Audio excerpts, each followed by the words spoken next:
ਖਬਰਾਂ ਦੇ ਬੁਲੇਟਿਨ ਦੇ ਸਪਾਂਸਰ ਨੇ ਰੀਅਲਟਰ ਗੁਰਜਤਿੰਦਰ ਸਿੰਘ ਰੰਧਾਵਾ। ਹਰ ਤਰ੍ਹਾਂ ਦੀ ਪ੍ਰਾਪਰਟੀ ਖਰੀਦਣ ਤੇ ਵੇਚਣ ਲਈ ਤੁਸੀਂ ਕਾਲ ਕਰ ਸਕਦੇ ਹੋ।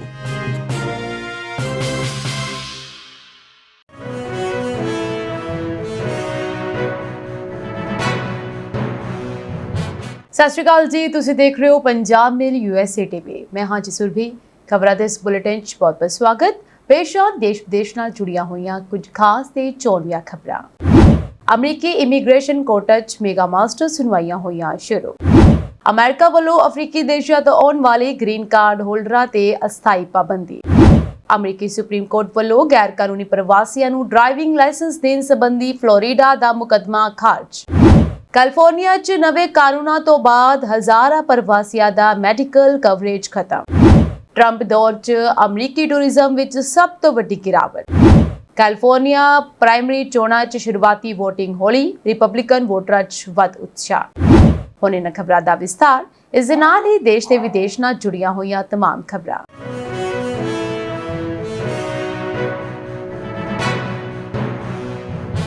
US ਡਿਪਾਰਟਮੈਂਟ ਆਫ ਜਸਟਿਸ ਦੇ ਅਧੀਨ ਚੱਲ ਰਹੀਆਂ ਅਮਰੀਕੀ ਇਮੀਗ੍ਰੇਸ਼ਨ ਕੋਰਟਾਂ ਦੇ ਵਿੱਚ ਹੁਣ ਡੈਪੋਰਟੇਸ਼ਨ ਪ੍ਰਕਿਰਿਆ ਨੂੰ ਤੇਜ਼ ਕਰਨ ਲਈ ਨਵਾਂ ਤਰੀਕਾ ਅਪਣਾ ਰਹੀਆਂ ਹਨ।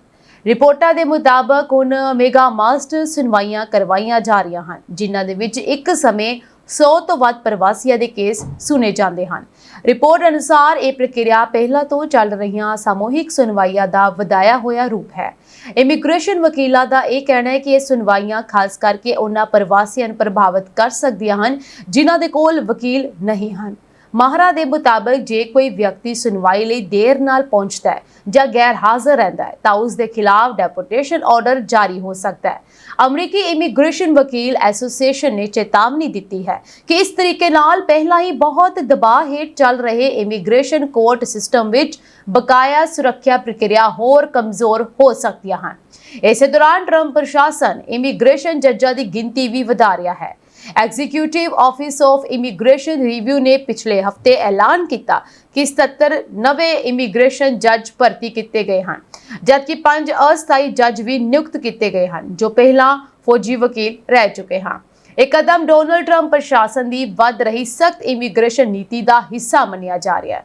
ਹਾਲ ਹੀ ਵਿੱਚ ਸਰਕਾਰ ਨੇ ਇਹ ਵੀ ਐਲਾਨ ਕੀਤਾ ਸੀ ਕਿ ਅਮਰੀਕਾ ਵਿੱਚ ਰਹਿ ਰਹੇ ਵਿਦੇਸ਼ੀ ਨਾਗਰਿਕਾਂ ਨੂੰ ਗ੍ਰੀਨ ਕਾਰਡ ਲਈ ਆਪਣੇ ਮੂਲ ਦੇਸ਼ਾਂ ਵਿੱਚ ਵਾਪਸ ਜਾ ਕੇ ਅਰਜ਼ੀ ਦੇਣੀ ਪਵੇਗੀ। ਅਮਰੀਕਾ ਨੇ democratic republic of the Congo, Uganda ਅਤੇ ਦੱਖਣੀ ਸੁਡਾਨ ਤੋਂ ਆਉਣ ਵਾਲੇ ਗ੍ਰੀਨ ਕਾਰਡ ਹੋਲਡਰਾਂ ਦੀ ਐਂਟਰੀ ਤੇ ਅਸਥਾਈ ਰੋਕ ਲਗਾ ਦਿੱਤੀ ਹੈ। ਇਹ ਫੈਸਲਾ ਇਬੋਲਾ ਵਾਇਰਸ ਦੇ ਫੈਲਾਅ ਨੂੰ ਰੋਕਣ ਲਈ ਲਿਆ ਗਿਆ ਹੈ। ਨਵੇਂ ਹੁਕਮਾਂ ਦੇ ਮੁਤਾਬਕ ਜੇ ਕੋਈ ਗ੍ਰੀਨ ਕਾਰਡ ਹੋਲਡਰ ਪਿਛਲੇ 21 ਦਿਨਾਂ ਵਿੱਚ ਇਨ੍ਹਾਂ ਅਫਰੀਕੀ ਦੇਸ਼ਾਂ ਵਿੱਚ ਗਿਆ ਹੋਵੇ ਤਾਂ ਉਸ ਨੂੰ ਅਮਰੀਕਾ ਵਿੱਚ ਦਾਖਲ ਹੋਣ ਦੀ ਆਗਿਆ ਨਹੀਂ ਮਿਲੇਗੀ। ਇਹ ਪਾਬੰਦੀ ਸ਼ੁਰੂਆਤੀ ਤੌਰ ਤੇ 30 ਦਿਨਾਂ ਲਈ ਲਾਗੂ ਕੀਤੀ ਗਈ ਹੈ। US department of health and human service ਅਤੇ centres for disease control and preventions ਨੇ ਕਿਹਾ ਹੈ ਕਿ ਜਨਤਕ ਸਿਹਤ ਦੀ ਸੁਰੱਖਿਆ ਲਈ ਇਹ ਕਦਮ ਲਾਜ਼ਮੀ ਹੈ। ਅਧਿਕਾਰੀਆਂ ਦਾ ਇਹ ਕਹਿਣਾ ਹੈ ਕਿ ਗ੍ਰੀਨ ਕਾਰਡ ਹੋਲਡਰਾਂ ਦੇ ਆਪਣੇ ਮੂਲ ਦੇਸ਼ਾਂ ਨਾਲ ਵੱਧ ਸੰਪਰਕ ਹੋ ਸਕਦੇ ਹਨ, ਜਿਸ ਕਾਰਨ ਖਤਰਾ ਵੱਧ ਜਾਂਦਾ ਹੈ। ਅਮਰੀਕੀ ਵਿਦੇਸ਼ ਮੰਤਰੀ ਮਾਰਕੋ ਰੂਬੀਓ ਨੇ ਕਿਹਾ ਹੈ ਕਿ ਸਰਕਾਰ ਦੀ ਪਹਿਲੀ ਤਰਜੀਹ ਇਹ ਯਕੀਨੀ ਬਣਾਉਣਾ ਹੈ ਕਿ ਇਬੋਲਾ ਅਮਰੀਕਾ ਤੱਕ ਨਾ ਪਹੁੰਚੇ।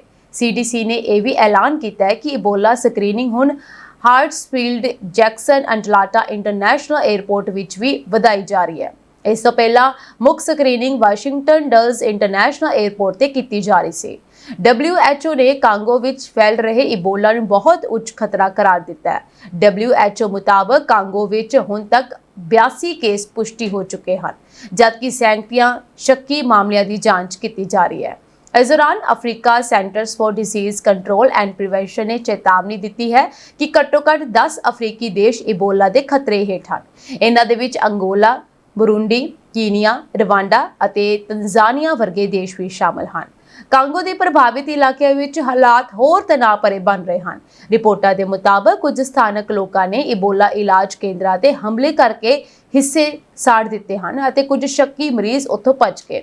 ਅਧਿਕਾਰੀਆਂ ਨੇ ਵਾਇਰਸ ਦੇ ਫੈਲਾਅ ਨੂੰ ਰੋਕਣ ਲਈ ਅੰਤਿਮ ਸੰਸਕਾਰਾਂ ਅਤੇ ਵੱਡੀਆਂ ਇਕੱਠਾਂ ਤੇ ਵੀ ਪਾਬੰਦੀ ਲਗਾ ਦਿੱਤੀਆਂ ਹਨ। ਅਮਰੀਕੀ ਸੁਪਰੀਮ ਕੋਰਟ ਨੇ ਫਲੋਰੀਡਾ ਵੱਲੋਂ ਕੈਲੀਫੋਰਨੀਆ ਅਤੇ ਵਾਸ਼ਿੰਗਟਨ ਰਾਜਾਂ ਦੇ ਖਿਲਾਫ ਦਾਇਰ ਕੀਤਾ ਗਿਆ ਉਹ ਮੁਕੱਦਮਾ ਖਾਰਜ ਕਰ ਦਿੱਤਾ ਹੈ, ਜਿਸ ਵਿੱਚ ਦੋਸ਼ ਲਗਾਇਆ ਗਿਆ ਸੀ ਕਿ ਰਾਜ ਗੈਰ ਕਾਨੂੰਨੀ ਤਰੀਕੇ ਨਾਲ ਅਮਰੀਕਾ ਵਿੱਚ ਦਾਖਲ ਹੋਏ ਲੋਕਾਂ ਨੂੰ ਕਮਰਸ਼ੀਅਲ ਟਰੱਕ ਡਰਾਈਵਿੰਗ ਲਾਇਸੈਂਸ ਜਾਰੀ ਕਰ ਰਹੇ ਹਨ। ਇਹ ਮਾਮਲਾ ਪਿਛਲੇ ਸਾਲ ਫਲੋਰੀਡਾ ਵਿੱਚ ਵਾਪਰੇ ਇੱਕ ਭਿਆਨਕ ਹਾਦਸੇ ਤੋਂ ਬਾਅਦ ਚਰਚਾ ਵਿੱਚ ਆਇਆ ਸੀ। ਇਸ ਹਾਦਸੇ ਵਿੱਚ ਭਾਰਤੀ ਮੂਲ ਦੇ ਟਰੱਕ ਡਰਾਈਵਰ ਹਰਜਿੰਦਰ ਸਿੰਘ ਦੀ ਗੱਡੀ ਸ਼ਾਮਲ ਸੀ ਅਤੇ 3 ਲੋਕਾਂ ਦੀ ਮੌਤ ਹੋ ਗਈ ਸੀ। ਫਲੋਰੀਡਾ ਸਰਕਾਰ ਦਾ ਦਾਅਵਾ ਹੈ ਕਿ ਹਰਜਿੰਦਰ ਸਿੰਘ ਕੋਲ ਅਮਰੀਕਾ ਵਿੱਚ ਕਾਨੂੰਨੀ ਇਮੀਗ੍ਰੇਸ਼ਨ ਸਟੇਟਸ ਨਹੀਂ ਸੀ, ਫਿਰ ਵੀ ਉਸ ਨੂੰ ਕੈਲੀਫੋਰਨੀਆ ਅਤੇ ਵਾਸ਼ਿੰਗਟਨ ਦੇ ਵੱਲੋਂ ਕਮਰਸ਼ੀਅਲ ਲਾਇਸੈਂਸ ਜਾਰੀ ਕੀਤਾ ਗਿਆ। ਫਲੋਰੀਡਾ ਦੇ ਅਟਾਰਨੀ ਜਨਰਲ ਜੇਮਸ ਨੇ ਇਹ ਕੇਸ ਸਿੱਧਾ ਸੁਪਰੀਮ ਕੋਰਟ ਵਿੱਚ ਦਾਇਰ ਕੀਤਾ ਸੀ। ਮੁਕੱਦਮੇ ਵਿੱਚ ਦਲੀਲ ਦਿੱਤੀ ਗਈ ਸੀ ਕਿ ਡੈਮੋਕ੍ਰੈਟਿਕ ਰਾਜ ਫੈਡਰਲ ਇਮੀਗ੍ਰੇਸ਼ਨ ਅਤੇ ਸੁਰੱਖਿਆ ਨਿਯਮਾਂ ਦੀ ਉਲੰਘਣਾ ਕਰ ਰਹੇ ਹਨ, ਜਿਸ ਨਾਲ ਅਜਿਹੇ ਲੋਕ ਟਰੱਕ ਚਲਾ ਰਹੇ ਹਨ ਜਿਨ੍ਹਾਂ ਦੇ ਕੋਲ ਢੰਗ ਦੀ ਟ੍ਰੇਨਿੰਗ ਜਾਂ ਅੰਗਰੇਜ਼ੀ ਵਿੱਚ ਸੜਕ ਚਿੰਨ੍ਹਾਂ ਨੂੰ ਪੜ੍ਹਨ ਦੀ ਸਮਰੱਥਾ ਨਹੀਂ ਹੈ। ਹਾਲਾਂਕਿ ਸੁਪਰੀਮ ਕੋਰਟ ਨੇ ਬਿਨਾਂ ਕੋਈ ਵਿਸਥਾਰਕ ਟਿੱਪਣੀ ਕੀਤੇ ਫਲੋਰੀਡਾ ਦੀ ਅਪੀਲ ਰੱਦ ਕਰ ਦਿੱਤੀ, ਪਰ ਕੰਜ਼ਰਵੇਟਿਵ ਜੱਜ ਕਲੇਰੈਂਸ ਥਾਮਸ ਨੇ ਵੱਖਰੀ ਰਾਏ ਦਿੰਦਿਆਂ ਇਹ ਕਿਹਾ ਕਿ ਕੋਰਟ ਨੂੰ ਇਹ ਕੇਸ ਸੁਣਨਾ ਚਾਹੀਦਾ ਸੀ। ਉਹਨਾਂ ਦੇ ਨਾਲ ਜਸਟਿਸ ਸੈਮੂਅਲ ਅਲੀਟੋ ਵੀ ਸਹਿਮਤ ਨਜ਼ਰ ਆਏ। ਕੈਲੀਫੋਰਨੀਆ ਤੇ ਵਾਸ਼ਿੰਗਟਨ ਦੇ ਵਕੀਲਾਂ ਨੇ ਇਸ ਮਾਮਲੇ ਨੂੰ ਰਾਜਨੀਤਿਕ ਸਟੰਟ ਕਰਾਰ ਦਿੱਤਾ। ਵਾਸ਼ਿੰਗਟਨ ਦੇ ਅਟਾਰਨੀ ਜਨਰਲ ਨਿਕੋਲਸ ਬ੍ਰਾਊਨ ਨੇ ਕਿਹਾ ਕਿ ਫਲੋਰੀਡਾ ਕੋਲ ਇਸ ਮਾਮਲੇ ਲਈ ਕੋਈ ਮਜ਼ਬੂਤ ਕਾਨੂੰਨੀ ਆਧਾਰ ਨਹੀਂ ਸੀ। ਇਸ ਹਾਦਸੇ ਤੋਂ ਬਾਅਦ ਗੈਰ ਕਾਨੂੰਨੀ ਇਮੀਗ੍ਰੇਸ਼ਨ ਅਤੇ ਕਮਰਸ਼ੀਅਲ ਡਰਾਈਵਰਾਂ ਲਈ ਅੰਗਰੇਜ਼ੀ ਭਾਸ਼ਾ ਦੀ ਲਾਜ਼ਮੀ ਸ਼ਰਤ ਨੂੰ ਲੈ ਕੇ ਅਮਰੀਕਾ ਵਿੱਚ ਨਵੀਂ ਰਾਜਨੀਤਿਕ ਚਰਚਾ ਸ਼ੁਰੂ ਹੋ ਗਈ ਹੈ। ਡੋਨਾਲਡ ਟਰੰਪ ਪ੍ਰਸ਼ਾਸਨ ਪਹਿਲਾਂ ਹੀ ਕੈਲੀਫੋਰਨੀਆ, ਵਾਸ਼ਿੰਗਟਨ ਅਤੇ ਨਿਊ ਮੈਕਸੀਕੋ ਨੂੰ ਚੇਤਾਵਨੀ ਦੇ ਚੁੱਕਿਆ ਹੈ ਕਿ ਜੇ ਉਹ ਕਮਰਸ਼ੀਅਲ ਡਰਾਈਵਰਾਂ ਲਈ ਅੰਗਰੇਜ਼ੀ ਦੀ ਸ਼ਰਤ ਲਾਗੂ ਨਹੀਂ ਕਰਦੇ ਤਾਂ ਫੈਡਰਲ ਫੰਡ ਰੋਕੇ ਜਾ ਸਕਦੇ ਹਨ। ਅਮਰੀਕਾ ਵਿੱਚ ਵਿਦੇਸ਼ੀ ਸੈਲਾਨੀਆਂ ਦੀ ਗਿਣਤੀ ਵਿੱਚ ਵੱਡੀ ਗਿਰਾਵਟ ਦਰਜ ਕੀਤੀ ਗਈ ਹੈ। ਨਵੇਂ ਅੰਕੜਿਆਂ ਦੇ ਮੁਤਾਬਕ 2025 ਦੌਰਾਨ ਲਗਭਗ 40 ਲੱਖ ਘੱਟ ਅੰਤਰਰਾਸ਼ਟਰੀ ਯਾਤਰੀ ਅਮਰੀਕਾ ਆਏ, ਜੋ ਪਿਛਲੇ ਸਾਲ ਨਾਲੋਂ ਕਰੀਬ 5.5% ਘੱਟ ਹੈ। ਵਿਦੇਸ਼ੀ ਸੈਲਾਨੀਆਂ ਵੱਲੋਂ ਖਰਚ ਕੀਤੇ ਜਾਣ ਵਾਲੀ ਰਕਮ ਵਿੱਚ ਵੀ $8 ਬਿਲੀਅਨ ਤੋਂ ਵੱਧ ਦੀ ਕਮੀ ਆਈ ਹੈ। ਰਿਪੋਰਟਾਂ ਦੇ ਮੁਤਾਬਕ ਕੋਵਿਡ ਮਹਾਮਾਰੀ ਤੋਂ ਬਾਅਦ ਇਹ ਅਮਰੀਕਾ ਵਿੱਚ ਵਿਦੇਸ਼ੀ ਟੂਰਿਜ਼ਮ ਦੀ ਸਭ ਤੋਂ ਵੱਡੀ ਸਾਲਾਨਾ ਗਿਰਾਵਟ ਮੰਨੀ ਜਾ ਰਹੀ ਹੈ। Canada, Bharat, Germany, France, Australia ਅਤੇ ਚੀਨ ਸਮੇਤ ਕਈ ਦੇਸ਼ਾਂ ਤੋਂ ਅਮਰੀਕਾ ਜਾਣ ਵਾਲੇ ਯਾਤਰੀਆਂ ਦੀ ਗਿਣਤੀ ਘਟੀ ਹੈ। ਸਭ ਤੋਂ ਵੱਡੀ ਕਮੀ ਕੈਨੇਡਾ ਤੋਂ ਆਉਣ ਵਾਲੇ ਸੈਲਾਨੀਆਂ ਵਿੱਚ ਦਰਜ ਕੀਤੀ ਗਈ ਹੈ। CNN ਵੱਲੋਂ ਮੋਬਾਈਲ ਟਰੈਕਿੰਗ ਕੰਪਨੀ ਕਿਊਬਿਕ ਦੇ ਡੇਟਾ ਦੇ ਹਵਾਲੇ ਨਾਲ ਇਹ ਕਿਹਾ ਗਿਆ ਹੈ ਕਿ ਕੁਝ ਵੱਡੇ ਅਮਰੀਕੀ ਸ਼ਹਿਰਾਂ ਵਿੱਚ ਕੈਨੇਡੀਅਨ ਯਾਤਰਾ 42% ਤੱਕ ਘਟ ਸਕਦੀ ਹੈ। ਰਿਪੋਰਟਾਂ ਵਿੱਚ ਇਹ ਵੀ ਦੱਸਿਆ ਗਿਆ ਹੈ ਕਿ ਬਹੁਤ ਸਾਰੇ ਯਾਤਰੀ ਡੋਨਾਲਡ ਟਰੰਪ ਦੀ ਸਖਤ ਇਮੀਗ੍ਰੇਸ਼ਨ ਨੀਤੀਆਂ, ਰਾਜਨੀਤਿਕ ਤਣਾਅ ਅਤੇ ਈਰਾਨ ਨਾਲ ਜੁੜੇ ਜੰਗੀ ਮਾਹੌਲ ਕਾਰਨ ਅਮਰੀਕਾ ਜਾਣ ਤੋਂ ਬਚ ਰਹੇ ਹਨ। ਟਰੰਪ ਦੇ ਵੱਲੋਂ ਕੈਨੇਡਾ ਨੂੰ ਇੱਕ ਅੰਜੂਆ ਰਾਜ ਬਣਾਉਣ ਬਾਰੇ ਕੀਤੀਆਂ ਟਿੱਪਣੀਆਂ ਅਤੇ ਕੈਨੇਡੀਅਨ ਸਟੀਲ, ਐਲੂਮੀਨੀਅਮ ਅਤੇ ਆਟੋ ਉਦਯੋਗ ਤੇ ਟੈਰਿਫ ਦੀਆਂ ਧਮਕੀਆਂ ਕਾਰਨ ਦੋਵੇਂ ਦੇਸ਼ਾਂ ਦੇ ਰਿਸ਼ਤਿਆਂ ਵਿੱਚ ਵੀ ਤਣਾਅ ਵਧਿਆ ਹੈ। ਇਸ ਦਾ ਅਸਰ ਖਾਸ ਕਰਕੇ ਲਾਸ ਵੇਗਾਸ ਵਰਗੇ ਸ਼ਹਿਰਾਂ ਤੇ ਪਿਆ ਹੈ, ਜਿੱਥੇ ਕੈਨੇਡੀਅਨ ਸੈਲਾਨੀ ਵੱਡੀ ਗਿਣਤੀ ਵਿੱਚ ਆਉਂਦੇ ਸਨ। ਇਸੇ ਦੌਰਾਨ world travel and tourism council ਨੇ ਇਹ ਕਿਹਾ ਹੈ ਕਿ ਦੁਨੀਆ ਭਰ ਵਿੱਚ ਅੰਤਰਰਾਸ਼ਟਰੀ ਯਾਤਰਾ ਵਧ ਰਹੀ ਹੈ ਅਤੇ 2025 ਵਿੱਚ ਲਗਭਗ 8 ਕਰੋੜ ਵੱਧ ਲੋਕਾਂ ਨੇ ਵਿਦੇਸ਼ ਯਾਤਰਾ ਕੀਤੀ, ਪਰ ਇਸ ਵਾਧੇ ਦਾ ਵੱਡਾ ਹਿੱਸਾ ਅਮਰੀਕਾ ਤੋਂ ਇਲਾਵਾ ਹੋਰ ਦੇਸ਼ਾਂ ਵੱਲ ਗਿਆ।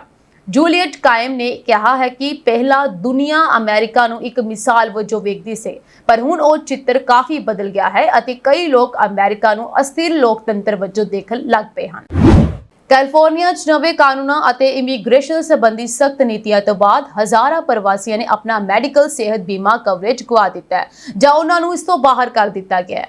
ਨਵੀਂ ਰਿਪੋਰਟ ਦੇ ਮੁਤਾਬਕ ਜਨਵਰੀ ਅਤੇ ਫਰਵਰੀ 2026 ਦੌਰਾਨ 86,000 ਤੋਂ ਵੱਧ ਗੈਰ ਦਸਤਾਵੇਜ਼ੀ ਪ੍ਰਵਾਸੀ ਮੈਡੀਕਲ ਪ੍ਰੋਗਰਾਮ ਤੋਂ ਬਾਹਰ ਹੋ ਗਏ ਜਾਂ ਉਹਨਾਂ ਦੀਆਂ ਅਰਜ਼ੀਆਂ ਰੱਦ ਹੋ ਗਈਆਂ। ਇਹ ਗਿਰਾਵਟ ਹੋਰ ਲੋਕਾਂ ਦੇ ਨਾਲੋਂ 6 ਗੁਣਾ ਵੱਧ ਦਰ ਨਾਲ ਹੋਈ ਹੈ। ਇਹ ਉਹੀ ਹੈਲਥ ਕੇਅਰ ਫॉर ਆਲ ਯੋਜਨਾ ਸੀ ਜਿਸ ਨੂੰ ਗੈਵਿਨ ਨਿਊਸਮ ਨੇ ਵੱਡੇ ਪੱਧਰ ਤੇ ਅੱਗੇ ਵਧਾਇਆ ਸੀ ਅਤੇ ਜਿਸ ਤਹਿਤ 2024 ਵਿੱਚ ਘੱਟ ਆਮਦਨ ਵਾਲੇ ਲੋਕਾਂ ਨੂੰ ਇਮੀਗ੍ਰੇਸ਼ਨ ਸਟੇਟਸ ਤੋਂ ਬਿਨਾਂ ਮੈਡੀਕਲ ਕਵਰੇਜ ਦਿੱਤੀ ਗਈ ਸੀ। ਪਰ ਹੁਣ ਨਵੇਂ ਫੈਡਰਲ ਅਤੇ ਰਾਜੀ ਕਦਮਾਂ ਕਾਰਨ ਲੋਕ ਡਰ ਅਤੇ ਅਨਿਸ਼ਚਿਤਤਾ ਦੇ ਵਿੱਚ ਹਨ। ਰਿਪੋਰਟ ਦੇ ਅਨੁਸਾਰ ਜਦੋਂ ਇਹ ਖੁਲਾਸਾ ਹੋਇਆ ਕਿ ਟਰੰਪ ਪ੍ਰਸ਼ਾਸਨ ਮੈਡੀਕਲ ਮੈਂਬਰਾਂ ਦੀ ਜਾਣਕਾਰੀ ਇਮੀਗ੍ਰੇਸ਼ਨ ਅਤੇ ਕਸਟਮ ਇਨਫੋਰਸਮੈਂਟ ਨਾਲ ਸਾਂਝੀ ਕਰ ਰਿਹਾ ਹੈ, ਉਸ ਤੋਂ ਬਾਅਦ ਬਹੁਤ ਸਾਰੇ ਪ੍ਰਵਾਸੀਆਂ ਨੇ ਕਵਰੇਜ ਛੱਡਣੀ ਸ਼ੁਰੂ ਕਰ ਦਿੱਤੀ। ਇਸ ਦੇ ਨਾਲ ਹੀ ਕੈਲੀਫੋਰਨੀਆ ਨੇ ਗੈਰ ਦਸਤਾਵੇਜ਼ੀ ਪ੍ਰਵਾਸੀਆਂ ਲਈ ਨਵੀਆਂ ਮੈਡੀਕਲ ਰਜਿਸਟ੍ਰੇਸ਼ਨਾਂ ਤੇ ਰੋਕ ਵੀ ਲਗਾ ਦਿੱਤੀ ਹੈ। ਹੁਣ ਜਿਹੜੇ ਲੋਕ ਕਾਗਜ਼ੀ ਕਾਰਵਾਈ ਜਾਂ ਭੁਗਤਾਨ ਵਿੱਚ 90 ਦਿਨਾਂ ਤੋਂ ਵੱਧ ਦੇਰੀ ਕਰਦੇ ਹਨ, ਉਹ ਆਪਣੀ ਕਵਰੇਜ ਸਦਾ ਲਈ ਗਵਾ ਸਕਦੇ ਹਨ। ਸਿਹਤ ਮਾਹਰਾਂ ਦਾ ਇਹ ਕਹਿਣਾ ਹੈ ਕਿ ਅਗਲੇ 4 ਸਾਲਾਂ ਵਿੱਚ ਲਗਭਗ 13 ਲੱਖ ਪ੍ਰਵਾਸੀਆਂ ਦੀ ਫੁੱਲ ਸਕੋਪ ਮੈਡੀਕਲ ਕਵਰੇਜ ਖਤਮ ਹੋ ਸਕਦੀ ਹੈ। ਇਸ ਨਾਲ ਲੋਕ ਲੰਬੇ ਸਮੇਂ ਦੀਆਂ ਬਿਮਾਰੀਆਂ ਦਾ ਇਲਾਜ ਛੱਡਣ ਜਾਂ ਐਮਰਜੈਂਸੀ ਤੱਕ ਇੰਤਜ਼ਾਰ ਕਰਨ ਲਈ ਮਜਬੂਰ ਹੋ ਸਕਦੇ ਹਨ।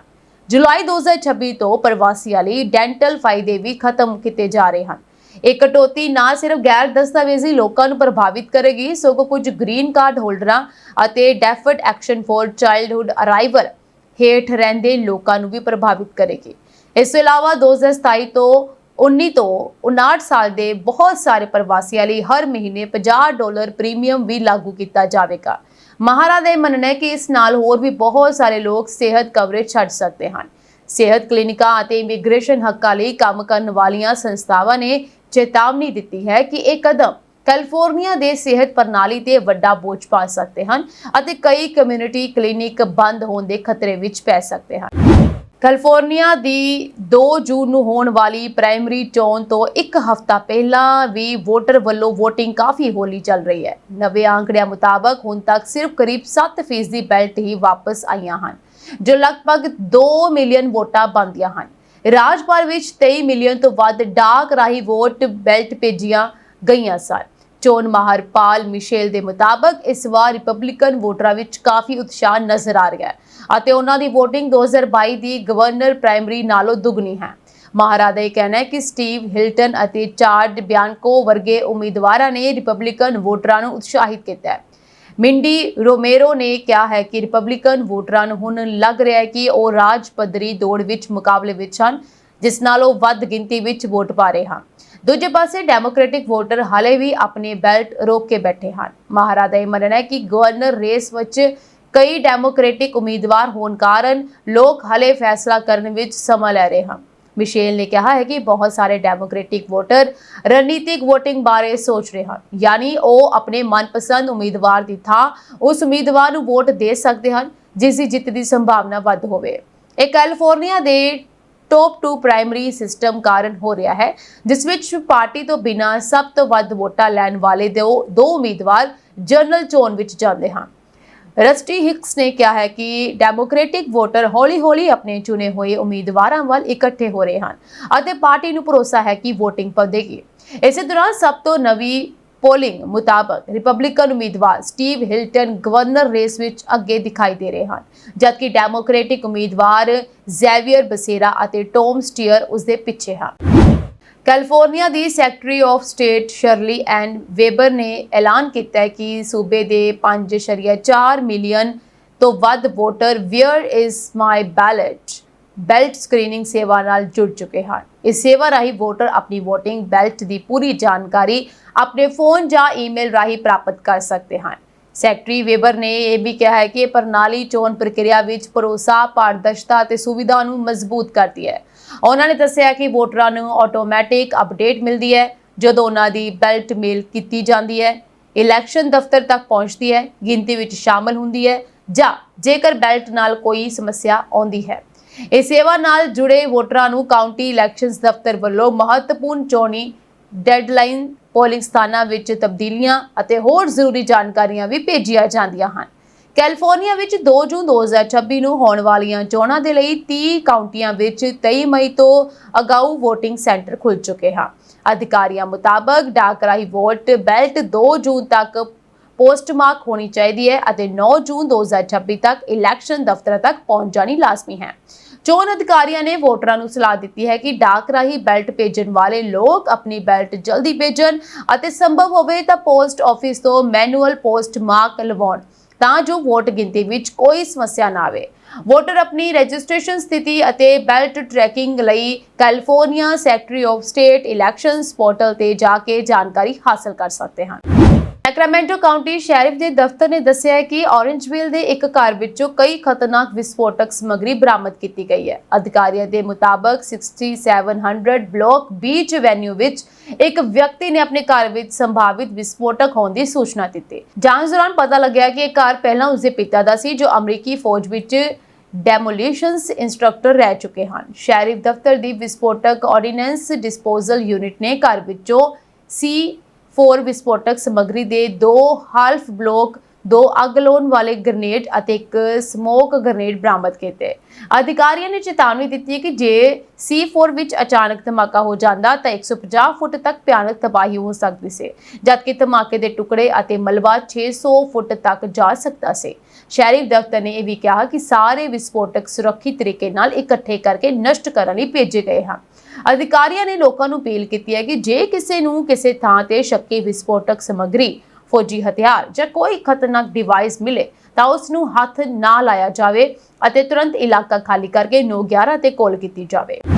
ਡੋਨਾਲਡ ਟਰੰਪ ਦੀ ਸਰੀਰਕ ਅਤੇ ਮਾਨਸਿਕ ਸਿਹਤ ਲਗਾਤਾਰ ਵਿਗੜਦੀ ਜਾ ਰਹੀ ਹੈ, ਪਰ ਅਸਲੀਅਤ ਉੱਤੇ ਪਰਦਾ ਪਾਇਆ ਜਾ ਰਿਹਾ ਹੈ। ਜੀ ਹਾਂ, ਪਿਛਲੇ 13 ਮਹੀਨੇ ਵਿੱਚ ਤੀਜੀ ਵਾਰ ਹਸਪਤਾਲ ਦੀਆਂ ਬਰੂਹਾਂ ਤੇ ਖੜੇ ਅਮਰੀਕਾ ਦੇ ਰਾਸ਼ਟਰਪਤੀ ਦੇ ਹੱਥ ਅਤੇ ਗਰਦਨ ਉੱਤੇ ਗੂੜੇ ਲਾਲ ਨਿਸ਼ਾਨ ਨਜ਼ਰ ਆਏ, ਜਦ ਕਿ ਸੁੱਜਿਆ ਗਿੱਟਾ ਆਪਣੀ ਕਹਾਣੀ ਆਪ ਬਿਆਨ ਕਰ ਰਿਹਾ ਸੀ। ਵਾਈਟ ਹਾਊਸ ਦੇ ਸਾਬਕਾ ਡਾਕਟਰਾਂ ਦਾ ਇਹ ਕਹਿਣਾ ਹੈ ਕਿ ਟਰੰਪ ਦੀ ਸਿਹਤ ਨਾਲ ਸੰਬੰਧਿਤ ਕੋਈ ਡੂੰਘਾ ਮਸਲਾ ਜ਼ਰੂਰ ਹੈ, ਜਿਸ ਨੂੰ ਜ਼ਾਹਰ ਨਹੀਂ ਕੀਤਾ ਜਾ ਰਿਹਾ। ਬਿਲ ਕਲਿੰਟਨ, ਜਾਰਜ ਬੁਸ਼ ਅਤੇ ਬਰਾਕ ਓਬਾਮਾ ਵੇਲੇ ਵਾਈਟ ਹਾਊਸ ਦੇ ਡਾਕਟਰ ਰਹੇ ਜੈਫਰੀ ਕੋਲਮਨ ਨੇ ਕਿਹਾ ਹੈ ਕਿ ਰਾਸ਼ਟਰਪਤੀ ਦੀ ਸਿਹਤ ਨਾਲ ਸੰਬੰਧਿਤ ਪਾਰਦਰਸ਼ੀ ਅਤੇ ਸਹੀ ਜਾਣਕਾਰੀ ਸਾਹਮਣੇ ਆਉਣੀ ਚਾਹੀਦੀ ਹੈ। ਵਾਸ਼ਿੰਗਟਨ ਪੋਸਟ, ABC ਨਿਊਜ਼ ਅਤੇ ਇਪਸੋਸ ਵੱਲੋਂ ਕੀਤੇ ਸਰਵੇਖਣ ਦੇ ਮੁਤਾਬਕ ਸਿਰਫ 40% ਅਮਰੀਕਨਜ਼ ਦਾ ਮੰਨਣਾ ਹੈ ਕਿ ਰਾਸ਼ਟਰਪਤੀ ਦਾ ਕੰਮਕਾਜ ਸੰਭਾਲਣ ਵਾਸਤੇ ਲੋੜੀਂਦੀ ਮਾਨਸਿਕ ਚੁਸਤੀ ਟਰੰਪ ਅੰਦਰ ਮੌਜੂਦ ਹੈ। ਪਿਛਲੇ ਸਾਲ ਸਤੰਬਰ ਵਿੱਚ ਅਜਿਹਾ ਮੰਨਣ ਵਾਲਿਆਂ ਦੀ ਗਿਣਤੀ 47% ਦਰਜ ਕੀਤੇ ਗਏ। ਅਮਰੀਕਾ ਦੇ ਸਭ ਤੋਂ ਬਜ਼ੁਰਗ ਰਾਸ਼ਟਰਪਤੀ ਵਜੋਂ ਅਹੁਦਾ ਸੰਭਾਲਣ ਵਾਲੇ ਟਰੰਪ ਦਾ ਦਾਅਵਾ ਹੈ ਕਿ ਉਹ ਹੁਣ ਵੀ 30 ਸਾਲ ਪਹਿਲਾਂ ਵਰਗਾ ਦਮ ਰੱਖਦੇ ਹਨ, ਆਪਣੇ ਸਰੀਰ ਅੰਦਰ ਮਹਿਸੂਸ ਕਰਦੇ ਹਨ। ਸਰੀਰ ਦੇ ਵੱਖ-ਵੱਖ ਹਿੱਸਿਆਂ ਉੱਤੇ ਗੂੜੇ ਲਾਲ ਨਿਸ਼ਾਨ ਬਾਰੇ ਟਰੰਪ ਦਲੀਲ ਦੇ ਰਹੇ ਹਨ ਕਿ ਰੋਜ਼ਾਨਾ ਐਸਪਰੀਨ ਲੈਣ ਕਰਕੇ ਇਹ ਨਿਸ਼ਾਨ ਬਣ ਜਾਂਦੇ ਹਨ, ਪਰ ਕੈਬਨਿਟ ਮੀਟਿੰਗਾਂ ਜਾਂ ਹੋਰ ਜਨਤਕ ਸਮਾਗਮਾਂ ਦੌਰਾਨ ਸੋ ਜਾਣ ਬਾਰੇ ਉਹਨਾਂ ਨੇ ਸਫਾਈ ਪੇਸ਼ ਕੀਤੀ ਕਿ ਲੋਕਾਂ ਦੀਆਂ ਗੱਲਾਂ ਧਿਆਨ ਨਾਲ ਸੁਣਨ ਵਾਸਤੇ ਉਹ ਅੱਖਾਂ ਬੰਦ ਕਰ ਲੈਂਦੇ ਹਨ। ਸਿਹਤ ਮਾਹਰਾਂ ਦਾ ਕਹਿਣਾ ਹੈ ਕਿ ਟਰੰਪ ਦੇ ਹਸਪਤਾਲ ਗੇੜੇ ਵਧਣ ਮਗਰੋਂ ਆਨਲਾਈਨ ਅਫਵਾਹਾਂ ਅਤੇ ਸਾਜ਼ਿਸ਼ ਭਰੀਆਂ ਕਹਾਣੀਆਂ ਵੀ ਲਗਾਤਾਰ ਫੈਲ ਰਹੀਆਂ ਹਨ, ਜਦਕਿ ਵਾਈਟ ਹਾਊਸ ਇਹਨਾਂ ਦੀ ਬੇਬੁਨਿਆਦ ਦੱਸਣ ਅਤੇ ਨਿਖੇਧੀ ਕਰਨ ਵਿੱਚ ਜੁਟਿਆ ਹੋਇਆ ਹੈ। ਵਾਈਟ ਹਾਊਸ ਨੇ ਤਾਜ਼ਾ ਹਾਲਾਤ ਬਾਰੇ ਬਿਆਨ ਜਾਰੀ ਕਰਦਿਆਂ ਕਿਹਾ ਕਿ ਰਾਸ਼ਟਰਪਤੀ ਓਵਲ ਦਫ਼ਤਰ ਵਿੱਚ ਸਨ, ਜਿੱਥੇ ਆਧੁਨਿਕ ਅਮਰੀਕਨ ਇਤਿਹਾਸ ਸਭ ਤੋਂ ਗੁੰਝਲਦਾਰ ਫੌਜੀ ਮਸਲੇ ਨਾਲ ਨਜਿੱਠਣ ਦੀ ਰਣਨੀਤੀ ਘੜੀ ਜਾਂਦੀ ਹੈ। ਚੇਤੇ ਰਹੇ, ਇਸੇ ਸਾਲ ਟਰੰਪ ਦੀ ਮਾਨਸਿਕ ਸਿਹਤ ਵਿੱਚ ਵੱਡੇ ਵਿਗਾੜ ਨਾਲ ਸੰਬੰਧਿਤ ਰਿਪੋਰਟਾਂ ਸਾਹਮਣੇ ਆਈਆਂ, ਜਦੋਂ ਟਰੰਪ ਨੂੰ ਕਈ ਮੌਕਿਆਂ ਤੇ ਆਪਣੇ ਮੁੱਦੇ ਤੋਂ ਭਟਕਦਿਆਂ ਅਤੇ ਵੱਖ ਆਗੂਆਂ ਦੇ ਨਾਂ ਰਲਗੜ ਕਰਦਿਆਂ ਸੁਣਿਆ ਅਤੇ ਦੇਖਿਆ ਗਿਆ। 14 ਜੂਨ ਨੂੰ ਟਰੰਪ 80 ਵਰ੍ਹਿਆਂ ਦੇ ਹੋ ਜਾਣਗੇ ਅਤੇ ਇਸ ਤੋਂ ਐਨ ਪਹਿਲਾਂ ਵਾਲਟਰ ਰੀਡ ਮੈਡੀਕਲ ਸੈਂਟਰ ਵਿਖੇ ਡਾਕਟਰੀ ਮੁਆਇਨਾ ਹੋ ਰਿਹਾ ਹੈ। ਜਨਵਰੀ ਵਿੱਚ ਸਾਹਮਣੇ ਆਈ ਰਿਪੋਰਟ ਮੁਤਾਬਕ ਕੁਝ ਆਲੋਚਕਾਂ ਨੇ ਤਾਂ ਹੱਦ ਹੀ ਕਰ ਦਿੱਤੀ ਅਤੇ ਕਹਿਣ ਲੱਗੇ ਟਰੰਪ ਗੱਲਾਂ ਭੁੱਲਣ ਲੱਗੇ ਹਨ ਅਤੇ ਬੋਲਣ ਵਿੱਚ ਵੀ ਸਮੱਸਿਆ ਆ ਰਹੀ ਹੈ, ਜੋ ਡਿਮੈਂਸ਼ੀਆ ਦੇ ਲੱਛਣ ਮੰਨੇ ਜਾ ਸਕਦੇ ਹਨ। ਸਿਰਫ ਟਰੰਪ ਦੇ ਵਿਰੋਧੀ ਇਹ ਦੋਸ਼ ਨਹੀਂ ਲਾ ਰਹੇ, ਸਗੋਂ ਪ੍ਰਸਿੱਧ ਸਾਈਕੋਲੋਜਿਸਟ ਡਾਕਟਰ ਜੋਨ ਗਾਰਟਨਰ ਦਾ ਇਹ ਕਹਿਣਾ ਹੈ ਕਿ ਟਰੰਪ ਦੀਆਂ ਸਰਗਰਮੀਆਂ ਦੌਰਾਨ ਡਿਮੈਂਸ਼ੀਆ ਦੇ ਲੱਛਣਾਂ ਵਿੱਚ ਤੇਜ਼ ਵਾਧਾ ਹੋਇਆ। ਟਰੰਪ ਦੀ ਭਤੀਜੀ ਮੈਰੀ ਨੇ ਦਾਅਵਾ ਕੀਤਾ ਹੈ ਕਿ ਉਸਦੇ ਪਿਤਾ ਫਰੈਡ ਟਰੰਪ ਨੂੰ ਵੀ ਵਡੇਰੀ ਉਮਰ ਵਿੱਚ ਡਿਮੈਂਸ਼ੀਆ ਨੇ ਘੇਰ ਲਿਆ ਸੀ। ਦੂਜੇ ਪਾਸੇ ਟੀਮ ਟਰੰਪ ਉਹਨਾਂ ਦੀ ਸਿਹਤ ਨਾਸਾਜ਼ ਹੋਣ ਦੀ ਗੱਲ ਸੁਣਨ ਵਾਸਤੇ ਤਿਆਰ ਨਹੀਂ। ਬ੍ਰਿਟੇਨ ਦੀ ਇੱਕ ਅਦਾਲਤ ਵਿੱਚ ਚੱਲ ਰਹੀ ਸੁਣਵਾਈ ਦੌਰਾਨ ਇੱਕ 23 ਸਾਲਾ ਦੇ ਸਿੱਖ ਨੌਜਵਾਨ ਵਿਕਰਮ ਦਿਗਵਾ ਤੇ 18 ਸਾਲ ਦੇ ਫਾਈਨੈਂਸ ਵਿਦਿਆਰਥੀ ਹੈਨਰੀ ਨੋਵਾਕ ਦੇ ਕਤਲ ਦਾ ਗੰਭੀਰ ਇਲਜ਼ਾਮ ਲਾਇਆ ਗਿਆ। ਸਰਕਾਰੀ ਵਕੀਲਾਂ ਦੇ ਅਨੁਸਾਰ ਦਿਗਵਾ ਨੇ ਇਸ ਵਾਰਦਾਤ ਤੋਂ ਬਾਅਦ ਪੁਲਿਸ ਦੇ ਸ਼ੱਕ ਤੋਂ ਬਚਣ ਲਈ ਨਸਲਵਾਦ ਦੇ ਦਾਅਵਿਆਂ ਨੂੰ ਇੱਕ ਟਰੰਪ ਕਾਰਡ ਵਜੋਂ ਵਰਤਿਆ। ਇਹ ਘਟਨਾ 3 ਦਸੰਬਰ 2023 ਦੀ ਰਾਤ ਨੂੰ ਵਾਪਰੀ ਸੀ, ਜਦੋਂ ਹੈਨਰੀ ਨੋਵਾਕ ਆਪਣੀ ਰਾਤ ਦੀ ਪਾਰਟੀ ਤੋਂ ਬਾਅਦ ਘਰ ਪਰਤ ਰਿਹਾ ਸੀ। ਅਦਾਲਤ ਨੂੰ ਦੱਸਿਆ ਗਿਆ ਕਿ ਦਿਗਵਾ ਨੇ 21 ਸੈਂਟੀਮੀਟਰ ਦੀ ਧਾਰਮਿਕ ਕਿਰਪਾਨ ਨਾਲ ਹੈਨਰੀ ਤੇ 6 ਵਾਰ ਹਮਲਾ ਕੀਤਾ। ਹਮਲੇ ਤੋਂ ਬਾਅਦ ਹੈਨਰੀ ਨੇ ਆਪਣੀ ਜਾਨ ਬਚਾਉਣ ਦੇ ਲਈ ਭੱਜਣ ਦੀ ਕੋਸ਼ਿਸ਼ ਕੀਤੀ, ਜਿਸ ਦੌਰਾਨ ਦਿਗਵਾ ਨੇ ਉਸ ਦੀ ਵੀਡੀਓ ਵੀ ਬਣਾਈ। ਪ੍ਰੋਸੀਕਿਊਟਰ ਨਿਕੋਲਸ ਕੇਸੀ ਨੇ ਜਿਊਰੀ ਨੂੰ ਦੱਸਿਆ ਕਿ ਦਿਗਵਾ ਨੇ ਪੁਲਿਸ ਨੂੰ ਗੁੰਮਰਾਹ ਕਰਨ ਲਈ ਹੈਨਰੀ ਤੇ ਨਸਲੀ ਟਿੱਪਣੀਆਂ ਕਰਨ ਦਾ ਝੂਠਾ ਇਲਜ਼ਾਮ ਲਾਇਆ। ਇਸ ਝੂਠੇ ਦੇ ਨਤੀਜੇ ਵਜੋਂ ਮੌਕੇ ਤੇ ਪਹੁੰਚੀ ਪੁਲਿਸ ਨੇ ਜ਼ਖਮੀ ਹੈਨਰੀ ਨੂੰ ਹੀ ਹੱਥਕੜੀਆਂ ਲਗਾ ਕੇ ਗ੍ਰਿਫਤਾਰ ਕਰ ਲਿਆ, ਜਦਕਿ ਉਹ ਮਰ ਰਿਹਾ ਸੀ। ਵਕੀਲ ਨੇ ਇਸ ਨੂੰ ਇੱਕ ਘਿਨੌਣਾ ਝੂਠ ਕਰਾਰ ਦਿੱਤਾ। ਅਦਾਲਤ 'ਚ ਇਹ ਵੀ ਸਾਹਮਣੇ ਆਇਆ ਕਿ ਦਿਗਵਾ 12 ਸਾਲ ਦੀ ਉਮਰ ਤੋਂ ਹੀ ਹਥਿਆਰਾਂ ਦੀ ਸਿਖਲਾਈ ਲੈ ਰਿਹਾ ਸੀ ਅਤੇ ਉਸ ਨੂੰ ਚਾਕੂ ਅਤੇ ਹਥਿਆਰਾਂ ਦਾ ਬਹੁਤ ਸ਼ੌਂਕ ਸੀ। ਪੁਲਿਸ ਨੂੰ ਉਸਦੇ ਘਰੋਂ ਹੋਰ ਵੀ ਹਥਿਆਰ ਬਰਾਮਦ ਕੀਤੇ ਨੇ। ਸਰਕਾਰੀ ਪੱਖ ਦਾ ਇਹ ਕਹਿਣਾ ਹੈ ਕਿ ਹਾਲਾਂਕਿ ਸਿੱਖਾਂ ਨੂੰ ਜਨਤਕ ਤੌਰ ਤੇ ਕਿਰਪਾਨ ਰੱਖਣ ਦੀ ਕਾਨੂੰਨੀ ਇਜਾਜ਼ਤ ਹੈ, ਪਰ ਦਿਗਵਾ ਕੋਲ ਪਹਿਲਾਂ ਹੀ ਇੱਕ ਛੋਟੀ ਕਿਰਪਾਨ ਸੀ ਅਤੇ ਉਸ ਦਿਨ ਵਰਤੀ ਗਈ ਵੱਡੀ ਕਿਰਪਾਨ ਉਸ ਦੀ ਧਾਰਮਿਕ ਲੋੜ ਤੋਂ ਕਿਤੇ ਵੱਧ ਸੀ। ਦਿਗਵਾ ਦੀ ਮਾਂ 53 ਸਾਲਾਂ ਦੀ ਕਿਰਨ ਕੌਰ ਤੇ ਵੀ ਦੋਸ਼ੀ ਦੇ ਮਦਦ ਕਰਨ ਦੇ ਇਲਜ਼ਾਮ ਹਨ। ਦੋਸ਼ ਹੈ ਕਿ ਉਸਨੇ ਵਾਰਦਾਤ ਤੋਂ ਬਾਅਦ ਹਮਲੇ ਲਈ ਵਰਤੀ ਗਈ ਕਿਰਪਾਨ ਨੂੰ ਘਰ ਵਿੱਚ ਛੁਪਾ ਦਿੱਤਾ ਸੀ। ਵਿਕਰਮ ਦਿਗਵਾ ਨੇ ਕਤਲ ਅਤੇ ਗੈਰ ਕਾਨੂੰਨੀ ਹਥਿਆਰ ਰੱਖਣ ਦੇ ਦੋਸ਼ਾਂ ਤੋਂ ਇਨਕਾਰ ਕੀਤਾ ਹੈ। ਫਿਲਹਾਲ ਮਾਮਲੇ ਦੀ ਸੁਣਵਾਈ ਜਾਰੀ ਹੈ। ਕੈਨੇਡਾ ਦੇ ਹੈਲੀਫੈਕਸ ਸ਼ਹਿਰ ਵਿੱਚ ਇੱਕ ਦਿਲ ਦਹਿਲਾ ਦੇਣ ਵਾਲਾ ਮਾਮਲਾ ਸਾਹਮਣੇ ਆਇਆ। ਇੱਥੇ ਜਨਮ ਤੋਂ ਕੁਝ ਸਮੇਂ ਬਾਅਦ ਨਵਜਾਤ ਬੱਚੇ ਦੀ ਲਾਸ਼ ਜੰਗਲੀ ਇਲਾਕੇ ਵਿੱਚ ਮਿਲਣ ਤੋਂ ਬਾਅਦ ਪੁਲਿਸ ਨੇ ਪੰਜਾਬੀ ਮੂਲ ਦੇ ਜੋੜੇ ਨੂੰ ਗ੍ਰਿਫਤਾਰ ਕਰ ਲਿਆ।